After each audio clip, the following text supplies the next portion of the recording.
नमस्कार। आज की क्लास में हम चतुष्फलकीय व अष्टफलकीय रिक्तिकाओं की समन्वय संख्या के बारे में अध्ययन करेंगे। हमने पिछली क्लास में देखा था कि त्रिविमीय निबिड़ संकुलन का निर्माण कैसे होता है और उसमें षटकोणीय द्विविमीय निबिड़ संकुलित परतों को जब हम व्यवस्थित करते हैं तो उनमें दो प्रकार की रिक्तिकाएँ प्राप्त होती हैं, एक तो चतुष्फलकीय और अष्टफलकीय रिक्तिका। तो हम आज चतुष्फलकीय व अष्टफलकीय रिक्तिका की समन्वय संख्या यानी वो रिक्तिका कितने कणों से मिलकर बनी होती है उनके बारे में अध्ययन करेंगे और देखेंगे कि कुल रिक्तिकाएँ कितनी होती है किसी भी क्रिस्टल जालक में। तो हम देखते हैं चतुष्फलकीय रिक्तिका क्या है।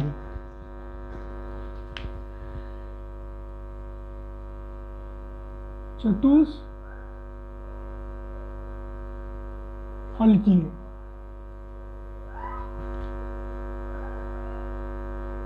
रिक्तिका की समन्वय संख्या यानी चतुष्फलकीय रिक्तिका की समन्वय संख्या। तो हम देखते हैं कि चतुष्फलकीय रिक्तिका के निर्माण में कितने अवयव कण भाग लेते हैं। सबसे पहले जो तीन कण है उसके ऊपर जो त्रिकोणीय छिद्र है इस छिद्र के ऊपर हम चौथा कण रखते हैं।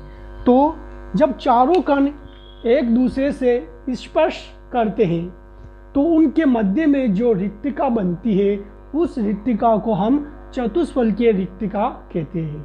तो इस चतुष्फलकीय रिक्तिका कितने कणों से मिलकर बनी हुई है? 4 कणों से मिलकर बनी हुई है। तो इस चतुष्फलकीय रिक्तिका की समन्वय संख्या कितनी होगी? 4 होगी। तो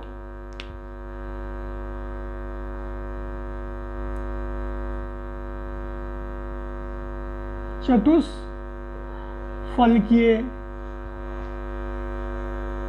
रिक्तिका की समन्वय संख्या 4 होती है। ठीक है, अब अगला है अष्टफलकीय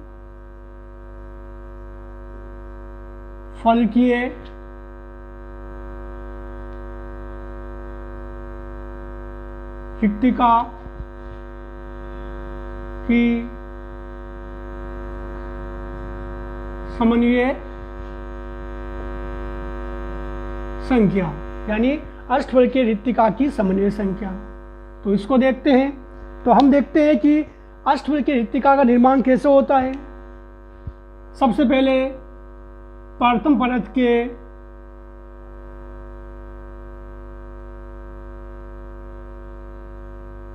त्रिकोणीय छिद्र पर दूसरी परत के कण इस प्रकार रहते हैं कि उसका त्रिकोण सिर उल्टा होता है। जैसे ये इस प्रकार है तो 3 कण उल्टे रखे जाएंगे इस प्रकार।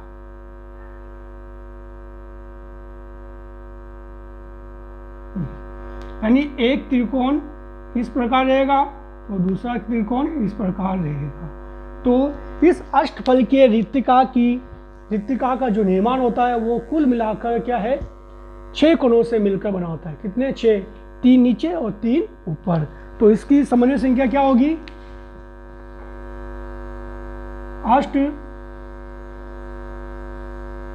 अष्टफलकीय रिक्तिका की समन्वय संख्या 6 होती है। क्या होती है? 6। यानी चतुष्फलकीय रिक्तिकाओं की संख्या समन्वय संख्या क्या है? 4 है और अष्टफलकीय रिक्तिकाओं की समन्वय संख्या कितनी है? 6, यानी चतुष्फलकीय रिक्तिकाओं का जो निर्माण होता है, रिक्तिका का निर्माण होता है, वो 4 कणों के परस्पर स्पर्श करने से होता है, जबकि अष्टफलकीय रिक्तिका का जो निर्माण होता है वो 6 कणों के परस्पर स्पर्श करने से होता है। तो आपको याद रखना है कि चतुष्फलकीय रिक्तिका की समन्वय संख्या 4 और अष्टफलकीय रिक्तिका की समन्वय संख्या 4। ठीक है, अब देखते हैं कि किसी भी क्रिस्टल जालक में कुल कितनी रिक्तिकाएं होती है। तो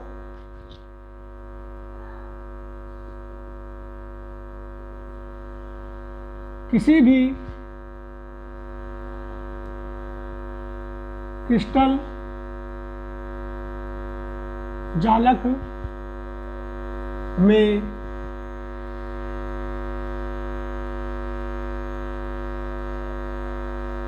रिक्तिकाओं की संख्या 3n होती है। कितनी होती है? 3n होती है। यानी किसी भी क्रिस्टल जालक में रिक्तिकाओं की संख्या कुल कितनी होती है? 3n होती है। यानी n यहां पर क्या है? अवयव कणों की संख्या, यानी n क्या है यहाँ पर? अवयव कणों की संख्या। यानी किसी भी क्रिस्टल जालक में जितने अवयव कण होंगे उसका मल्टीप्लाई आपको 3 से करना है।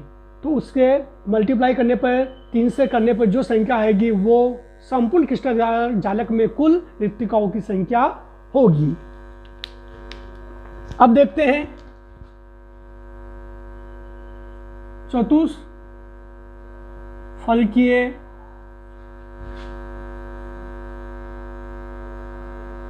रिक्तिकाओं की संख्या। तो चतुष्फलकीय रिक्तिका संख्या क्या होती है? 2n। क्या होती है? 2n। और अष्टफलकीय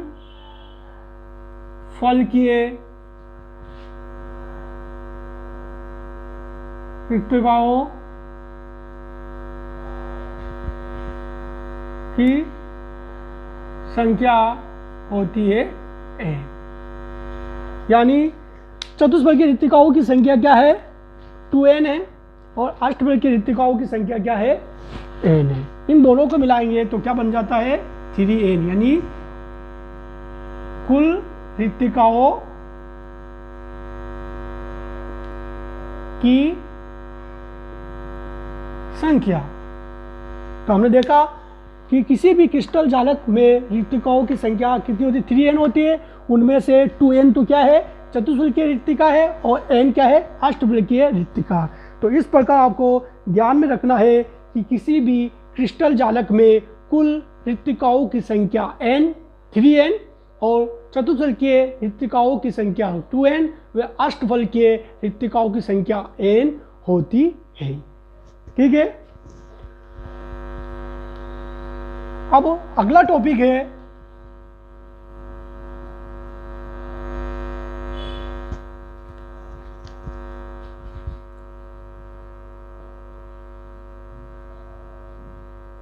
संकुलन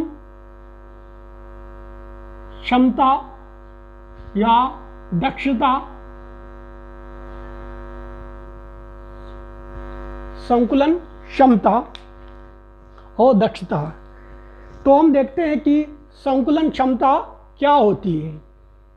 तो इसकी जो परिभाषा है वो इस प्रकार से है, किसी क्रिस्टल जालक में उपस्थित कण क्रिस्टल जालक के कुल आयतन का कितना भाग घेरता है उसे क्रिस्टल जालक की संकुलन क्षमता कहते हैं। यानी कि जो संपूर्ण क्रिस्टल जालक है उसका जो कुल आयतन है उस आयतन में जो अवयव कण है वो कितना आयतन घेर रहे हैं। जैसे कि ये आपके क्या है? कोई एक कोष्ठिका है। हम जानते हैं कि क्रिस्टल जालक किससे मिलकर बनी होती है? एक कोष्ठिका से। इसमें जो कण होंगे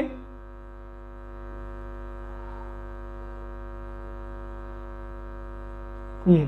तो इस एक एक कोष्ठिका का कुल आयतन जो कि क्या होगा 100% होगा।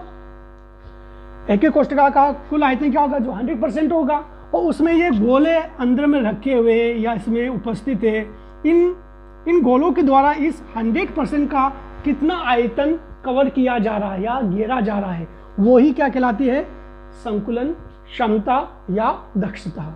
जैसे कि ये गोले कुल मिला के 78% मान लो कि, तो इसकी क्षमता क्या होगी 78%, यानी बाकी का एरिया क्या रहेगा खाली रहेगा, यानी खाली उस एरिया के अंदर में गोले उपस्थित नहीं है। तो हम इसकी परिभाषा देखते हैं।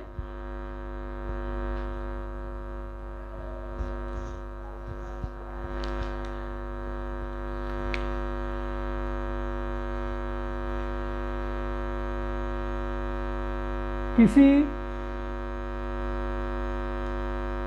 क्रिस्टल जालक में उपस्थित कण क्रिस्टल जालक के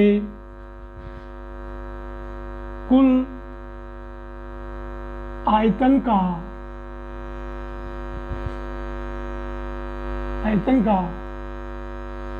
जितना भाग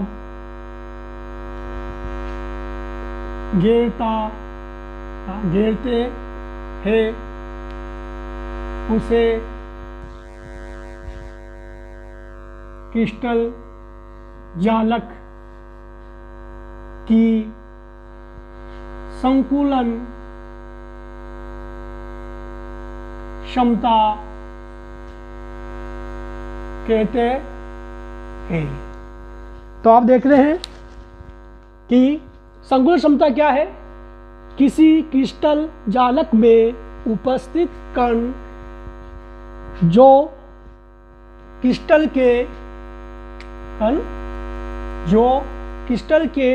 जालक के कुल आयतन का जितना भाग घेरते हैं उसे क्रिस्टल जालक की संकुलन क्षमता कहते हैं। तो इसका एक फॉर्मूला होता है, इसको हम ज्ञात करते हैं प्रतिशत संकुलन क्षमता। वो क्या होता है, क्रिस्टल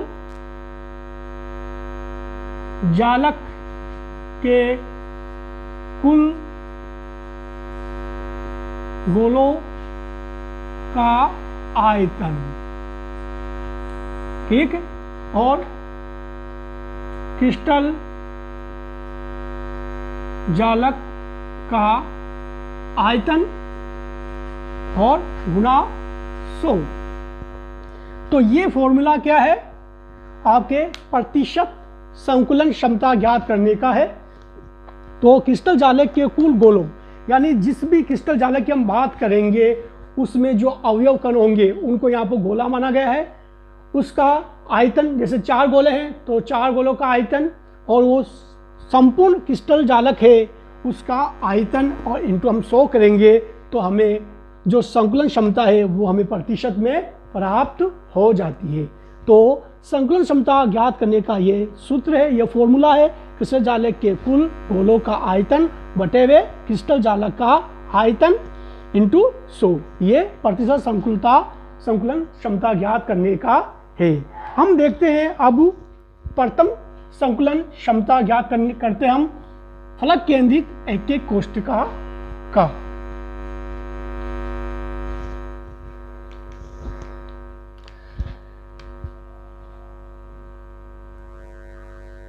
फलक केंद्रित एक एक कोष्ठिका, यानी इस नाम से आपको पता चल रहा होगा कि फलक केंद्रीय एक एक कोष्ठिका क्या है, जिसको हम क्या FCC भी कहते हैं। फलक केंद्रीय एक एक कोष्ठिका ये क्या है, परिभाषा आपको पहले भी बता चुका हूं, दोबारा देखते हैं कि ऐसी एक एक कोष्ठिका जिसमें अवयव कण कोनों के अतिरिक्त फलक के केंद्र में भी उपस्थित हो। यानी हम इसका डायग्राम देखते हैं।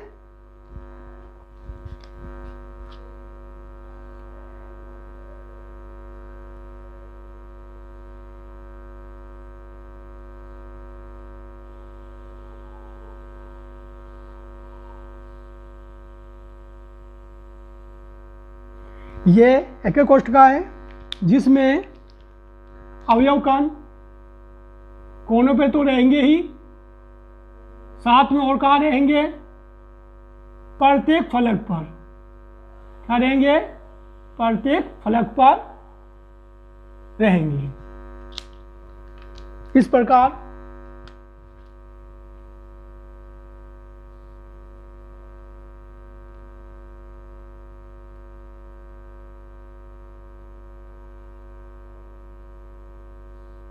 ये तो ये फलक केंद्रीय एक कोष्ठका का चित्र है। इसके अंदर में घन है तो प्रत्येक भुजा को हम क्या मान ले? ए मान ले। ठीक है। इसमें एक बात आपको याद रखना है कि फलक केंद्रित एक कोष्ठका में कोनों के कण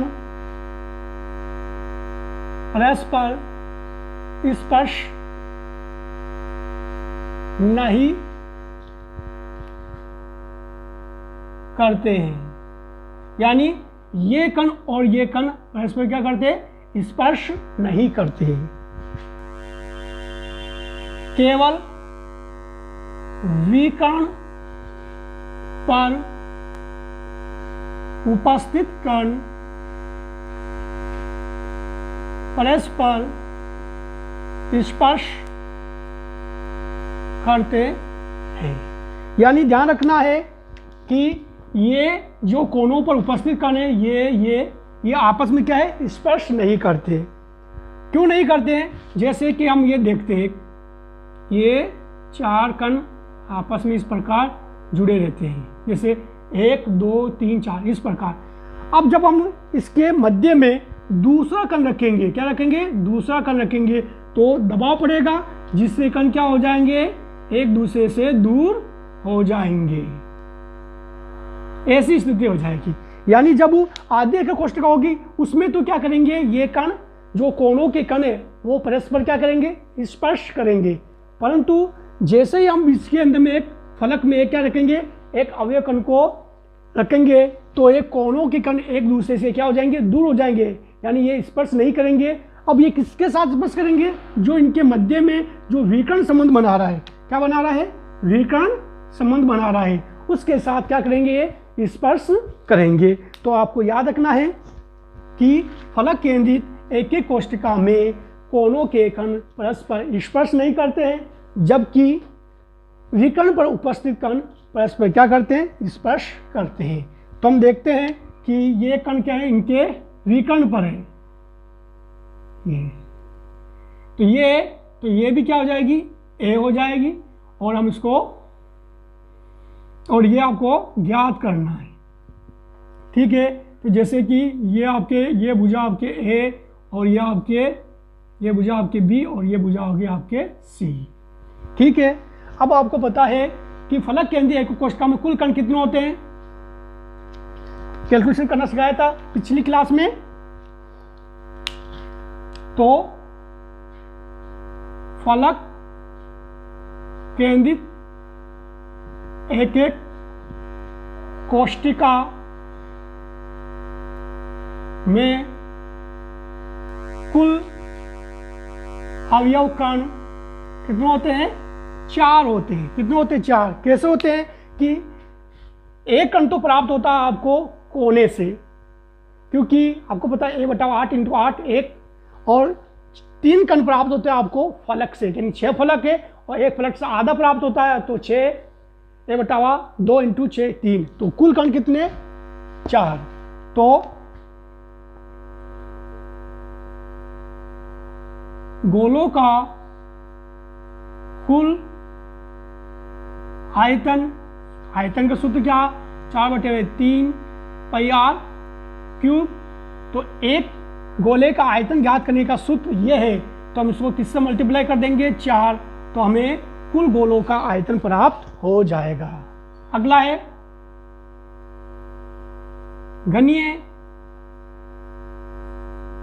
घनीय क्रिस्टल जालक का आयतन क्या होता है, भुजा क्यूब होता है। तो भुजा हम किसको मानते हैं, ए को, तो क्या होगा ए क्यूब। तो हमें ए ज्ञात करना है। यदि हमें गोला का कुल आयतन और घनीय क्रिस्टल का कुल आयतन पता चल जाए तो हम फलक केंद्रीय एकीय कोष्ठिका की क्या ज्ञात कर सकते हैं, संकुलन क्षमता ज्ञात कर सकते हैं। तो इसके लिए हम क्या करेंगे, हमें एक त्रिभुज प्राप्त होता है, समकोण त्रिभुज प्राप्त होता है। तो समकोण त्रिभुज से हमें लंब और आधार पता है, तो हम इसका विकर्ण का पता कर लेंगे। तो क्या हो जाएगा, हमें इसका अनुमान लग जाएगा कि ए क्या है। तो हम देखते हैं त्रिभुज ए बी सी से पाइथागोरस प्रमेय लगाएंगे। हमें क्या ज्ञात करना है, सी ज्ञात करना है। हम इस प्रकार कर सकते हैं ए बी और सी। तो क्या ज्ञात करना है, बी सी ज्ञात करना है आपको। तो उसका कर दो, ये क्या हो गया कर्ण, और ए बी आपको पता है और बी सी आपको, सॉरी ए बी आपको पता है, ए और बी, तो ए सी आपको पता है, ठीक है। इसका मान कितना है ए, तो ए स्क्वायर हो जाएगा, क्योंकि ये भी क्या है ए है, सारी भुजाएं घन है तो सारी भुजाएं है, और ये भी क्या हो जाएगा ए स्क्वायर हो जाएगा। तो ए स्क्वायर ऐसा क्या हो जाएगा 2a स्क्वायर हो जाएगा। जब हम क्या करेंगे, इसको बी सी ज्ञात करेंगे तो क्या है √2a, ये मान प्राप्त होगा, ठीक है। अब क्या हम इसकी तुलना करते हैं, तुलना करने पर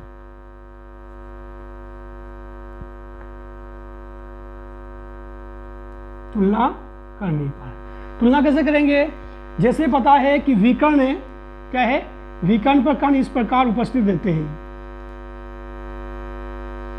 इस प्रकार इसका केंद्र है, इसका केंद्र है। अगर हम इसको यहाँ से मिलाते हैं, ठीक है, तो इस यहाँ से लेकर एक आर यहाँ से प्राप्त होता है और एक आर यहाँ से प्राप्त होता है, और बीच में क्या व्यास है, व्यास के कितने आर, तो कुल कितने आर प्राप्त हुए, 4 आर प्राप्त हुए। यदि हमें 4 आर प्राप्त हुए तो हमें विकर्ण की लंबाई पता चल जाती है। तो हम तुलना करेंगे कि यहां से लेके √2a बराबर 4r, ये है। तो हम क्या करेंगे, a बराबर 4r √2, हम इसको सोल्व करेंगे तो क्या आएगा 2√2r। ये मान किसका प्राप्त हो गया, आपके a का प्राप्त हो गया। तो a का मान हमें प्राप्त हो गया, यानी क्या प्राप्त हो गया, घनीय क्रिस्टल जालक का जो आयतन ज्ञात करना था उसके लिए हमें भुजा चाहिए थी, वो भुजा का मान हमें को क्या प्राप्त हो गया। तो एक बार हम वापस दोबारा देखते हैं। सबसे पहले आपको फलक केंद्रीय एकीय कोष्ठिका का चित्र बनाना होगा। उसके अंदर में आपको कोणों पर अवयव कण और फलक के केंद्र में अवयव कण रखने होंगे। और उसमें एक बात याद रखनी होगी कि फलक केंद्रीय एकीय कोष्ठिका में कोणों के कण परस्पर स्पर्श नहीं करते हैं, केवल विकर्ण पर उपस्थित कण परस्पर स्पर्श करते हैं। क्योंकि जब इस कण को यहाँ पर रखेंगे तो ये कण जो पहले स्पर्श कर रहे थे वो इसके रखने से दूर दूर हो जाएंगे, और इसके साथ ये कण, इसके साथ ये कण, इसके साथ ये कण, इसके साथ ये कण स्पर्श करने लग जाएंगे, ठीक है। फलक केंद्रीय एकीय कोष्ठिका में कुल अवयव कण कितने होते हैं, 4। एक कण प्राप्त होता है कोने से और 3 कण प्राप्त होते हैं आपको फलक से। तो कुल कण कितने प्राप्त होते हैं, 4। गोलों का आयतन यानी गोले का आयतन ज्ञात करने का सूत्र क्या, 4/3 πr³ है। तो यहाँ पर गोलो यानी बहुवचन है, यानी 4 है, तो इस सूत्र से हम क्या करेंगे, 4 को मल्टीप्लाई कर देंगे, ठीक है। अब घनीय क्रिस्टल जालक का आयतन, यानी ये संपूर्ण ये घन रूप का क्रिस्टल है, तो इसका आयतन ज्ञात करेंगे। तो आयतन ज्ञात करने का सूत्र क्या है, घन का भुजा क्यूब यानी a³। अब यहाँ पर हमें भुजा a की जरूरत पड़ेगी, तो a ये ज्ञात करनी है अपन को।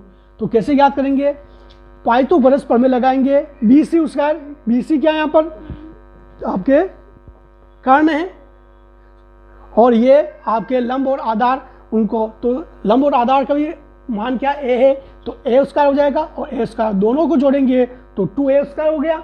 अब का BC निकालेंगे तो क्या √2A, तुलना करने पर यानी इसकी हमें तुलना करनी है, तो तुलना कैसे करेंगे कि विकर्ण जो है हमने ये लिया तो 1 2 तीनों कर्ण आपस में मिश्रण करते हैं, तो इसकी एक त्रिज्या और इसकी एक त्रिज्या और बीच वाला कर्ण बिल्कुल पूरा अंदर आ रहा है तो इसकी कितनी 2 त्रिज्या बनेगी, तो कुल कितनी 4 त्रिज्या। अगर 4 त्रिज्या प्राप्त होती है तो हमें √2A का मान प्राप्त हो जाता है, यानी इसके बराबर है। तो √2A बराबर 4R, ये दोनों बराबर है। तो यहाँ पर A निकालना है तो इसका भाग इसमें देंगे और उसको सोल्व करेंगे तो 2√2R मान प्राप्त होता है। तो इस मान को और इस गोले वाले मान को हम क्या रखेंगे, अब संकुलन दक्षता वाले सूत्र में रखते हैं।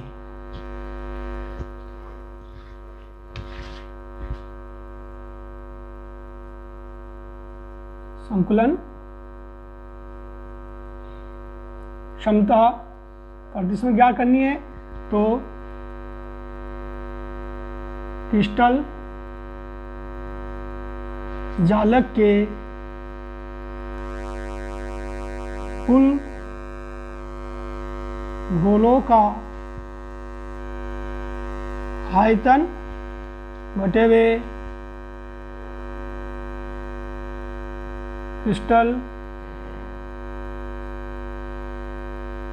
जालक का आयतन इंटू क्या कर देंगे 100, तो कुल गोलों का आयतन कितना प्राप्त हुआ 4/3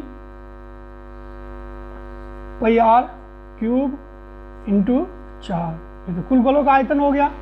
अब इसके बाद भुजा 2√2r, ये क्या हो गया भुजा इंटू 100।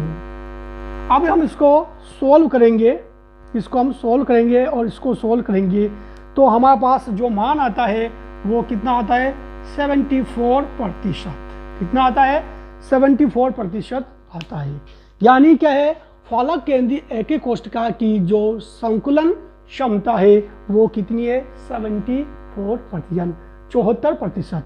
इसका मतलब क्या है कि जो एके कोष्ठका है इसका जो आयतन है वो 100% है, उनमें से गोलों द्वारा कुल कितना आयतन घेरा जा रहा है 74%, और जबकि 26% या 26% आयतन खाली है।